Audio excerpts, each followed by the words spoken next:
सर्वांना नमस्कार। तर आपण गेले 2 ते 3 दिवस झाले किंवा गेले आठवडाभर झालं की प्रादेशिक मनोरुग्णालय येरवड्यामध्ये अनेक व्हिडिओ येतात, ते सफाई कामगारांसंदर्भात बोललं जात आहे, सफाई ठेकेदारासंदर्भात बोललं जाते, परंतु हा इतिहास 2017 पासूनचा आहे आणि हा 2017 पासून तिथं लोकराज्य स्वयंरोजगार सेवा संस्था म्हणून ठेकेदार आहे। त्याच्यानंतर तो त्या दिवसापासून 14,10,776 प्रति महिन्याप्रमाणे गेल्या 7 वर्षापर्यंत म्हणजे मार्च 2024 पर्यंत त्याला 100% बिलं 12 कोटीपर्यंत बिलं असेच काम न करता त्याला काढण्यात आलेले आहेत आतापर्यंत। आणि त्यांच्या ॲग्रीमेंटमध्ये तसं मेन्शन केलं होतं त्यांना की त्यांनी ESIC PF लेबर कायदे सगळे मान्य केले पाहिजे, ते ॲग्रीमेंट पण सध्याला आपल्याकडे आहे, परंतु कुठलीही शहानिशा न करता सर्रास त्यांचे सगळेच्या सगळे बिलं 100% बिलं काढण्यात आले। तिथल्या कामगारांना कुठलंही किमान वेतन दिलं गेलं नाही, त्यांचा PF कट केला गेला आणि तो PF अकाउंटला न भरता ESIC कट केला गेला, पण त्याच्यामध्येही मोठा भ्रष्टाचार आपल्याला आतापर्यंत भेटतोय। आणि या संदर्भात आपण प्रकाश आंबेडकर आरोग्यमंत्री यांना सुद्धा पत्र लिहिलं होतं ह्याच्या अगोदर, आणि बऱ्याच गोष्टी तिथं खोट्या त्यांच्या प्रति महिना 2 लाख प्रमाणे 72 लाख असे 3 वर्षाचे 72 लाखाचे खोटे म्हणजे ॲडव्हान्स दिल्याच्या सह्या करून कामगारांच्या पगारातून कट करून ॲडव्हान्स दिल्याच्या सह्या करून ते मान्य केलं ते प्रशासनाने, आणि त्या पद्धतीने ते बिलं 100% काढण्यात आलेले आहेत। त्याचबरोबर तोच ठेकेदार लोकराज्य स्वयंरोजगार सेवा संस्था ठेकेदार पुणे महानगरपालिकेत कार्यरत असून तोच तिथले कामगार आणि तिथल्या जेटिंग मशीनच्या गाड्या महानगरपालिकेच्या प्रादेशिक मनोरुग्णालयामध्ये वापरतोय। म्हणजे एक ठेकेदार कामगार तेच दोन्हीकडे काम करत असताना बिलं मात्र दोन्हीकडून 100% घेतोय। पुणे महानगरपालिकेमधून पण तो बिलं घेतो, त्याच्या गाडीचा नंबर पण आहे, त्या गाडीच्या एंट्र्या तुम्हाला सिक्युरिटी गेटला पण भेटले जातील। त्याचबरोबर हे सगळा घोटाळा आम्ही काढल्यानंतर त्याच्याकडून एक धमकी आली होती आम्हाला, त्या संदर्भात आम्ही पोलीस केस पण केलेली आहे की जीवे मारण्याची पोलीस केस पण आम्ही त्यांच्या संदर्भात केलेली आहे। आणि त्या सध्याला जे कामगार काम करतात त्यांना तिथं काम करू नये, आणि हे जे काही व्हिडिओ आहेत ते ऑलरेडी ते 31 मार्चच्या अगोदरचे असून प्रादेशिक मनोरुग्णालयाला कामगारांच्या विरोधात बदनामी करण्याचं काम केलेलं आहे, तसे व्हिडिओसुद्धा आपल्याकडे आता सध्याला अवेलेबल आहे।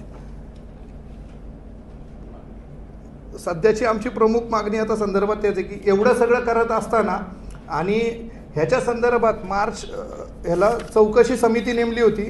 प्रकाश आंबेडकरांना आम्ही 23 एप्रिल 2025 रोजी पत्र लिहून या सगळ्यांचा ऑलरेडी पाठपुरावा करण्यासाठी पुराव्यासहित दिलेलं आहे, परंतु अजूनही त्याला ब्लॅकलिस्टेड केलेलं नाही आहे। त्याच्यानंतर 5 सदस्य चौकशी समिती नेमली। 1 मार्च 2026ला त्याचा अहवाल आला, 25ला अहवाल आला। अहवाल आल्यानंतर त्याच्यामध्ये सगळ्या पुराव्यासहित ऑडिटमध्ये चौकशी समितीमध्ये सुद्धा नमूद आहे, आणि ते त्यांच्या समितीला आरोग्य विभागाच्या समितीने त्याच्या सगळ्या पुराव्यासहित त्याच्यामध्येच आता सुद्धा उल्लेख आहे की तो ब्लॅकलिस्टेड करावा तो। त्याचबरोबर 12 डिसेंबरला हे सगळे पुरावे घेऊन आम्ही उपोषणसुद्धा केलं लक्षवेधी। त्याच्यात आम्हाला सांगण्यात आलं आमच्याकडले की त्यांनी पत्र दिलं की जोपर्यंत आम्ही हे सगळी वसुली काढणार नाही किंवा त्याचे कारणं देणार नाही तोपर्यंत आम्ही त्याचं एकही बिल काढणार नाही। परंतु आता आम्हाला कळतं की त्याचं 35% बिल काढण्यात आलं आहे, पण त्याच्या संदर्भात आत्तापर्यंत फक्त कामगारच मरत गेला आहे। कामगारांचे मिनिमम वेजेस कधी त्यांनी दिलेले नाही आहेत, कामगारांचे PF कधी भरलेले नाही आहेत, आणि त्याची अमाऊंट कामगारांच्या अमाऊंटच्या नाही नेवलं तर 3.5 ते 4 करोड रुपयेपर्यंत आहे। आणि हे बिलं अधिकाऱ्यांच्या आणि ठेकेदाराच्या संगमताने आत्तापर्यंत पास झालेले आहेत, आणि याचा सगळा नुकसान म्हणजे कामगारांचं झालं आहे। मग याची जबाबदारी प्रादेशिक मनोरुग्णालयाची असून आमच्या फक्त प्रमुख मागण्या प्रादेशिक रुग्णालय आणि आरोग्यमंत्री प्रकाश आंबेडकर साहेबांना आहेत की आत्तापर्यंत ह्या सगळ्या घोटाळ्या ठेकेदाराच्या विरोधात येऊन तुम्ही आत्तापर्यंत त्याला काळ्या यादीत का नाही टाकलं। त्याचबरोबर दोषी अधिकारी ज्या अधिकाऱ्यांच्या सहाय्याने 100% बिलं पास झालेली आहेत, कुठलीही कामाची शहानिशा न करता, कामगारांची ESIC PFची शहानिशा न करता त्या अधिकाऱ्यांवर गुन्हे दाखल व्हावेत।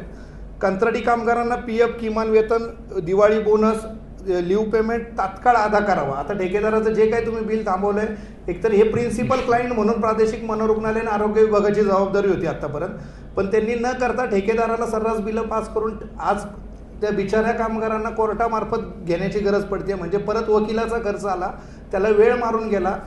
ह्या सगळ्या गोष्टी न करता ही प्रिन्सिपल एम्प्लॉई म्हणजे आरोग्य विभागाची जबाबदारी असून त्यांची जबाबदारी असून त्यांनी त्यांच्या ह्याच्यातून देऊन त्याच्याकडून वसूल करायचे आदेश काढावेत। त्याचबरोबर संबंधित बिलं अधिकाऱ्यांकडून कसे पास झाले याची सखोल चौकशी करून त्यांचे जे काय आता ह्याच्या अगोदर म्हणजे आता जे अधीक्षक आले ते आता मार्च 2025च्या अगोदर आले, पण त्याचे ज्यांची काही 2017 पासून जेवढे काही अधीक्षक होते त्या सगळ्यांचे त्यातले काही अर्धे निवृत्त झाले, ते काही डेथ झाले, ते जे निवृत्तचे त्यांचे लाभ थांबवावे जोपर्यंत याची सगळी चौकशी होणार नाही. त्या बिचाऱ्या कामगारांना जोपर्यंत त्यांचा फरक, किमान वेतन, PFचे पैसे भेटणार नाही तोपर्यंत त्यांचे पेन्शन थांबवावे एवढी विनंती.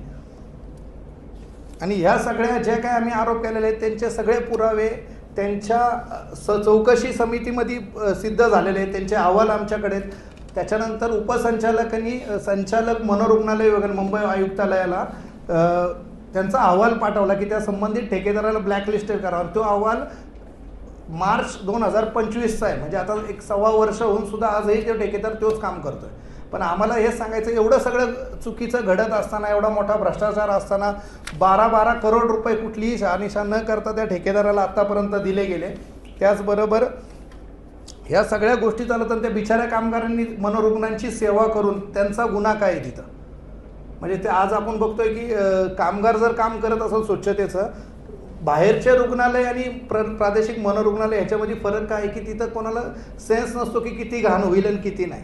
तशा ठिकाणी ते बिचारे कामगार काम करत असताना त्यांचीच लूट काय. 8,000वर त्या पोरं लोकांनी काम केलं, जे किमान वेतन आज 14,500 आहे. जे लेबर ऑफिस म्हणतं की 14,500 रुग्णालयांना भेटले पाहिजे मिनिमम वेजेसमध्ये, पण आज ते 8,000वर काम करतात. आणि ह्याच्या सगळ्या लेबर ऑफिस, प्रादेशिक मनोरुग्णालय, आरोग्य मंत्र्यांपर्यंत आम्ही जाऊन सुद्धा त्या माणसाला ब्लॅकलिस्टेड का नाही अजून एवढंच आम्हाला विचारायचं मनोरुग्णालयासंदर्भात.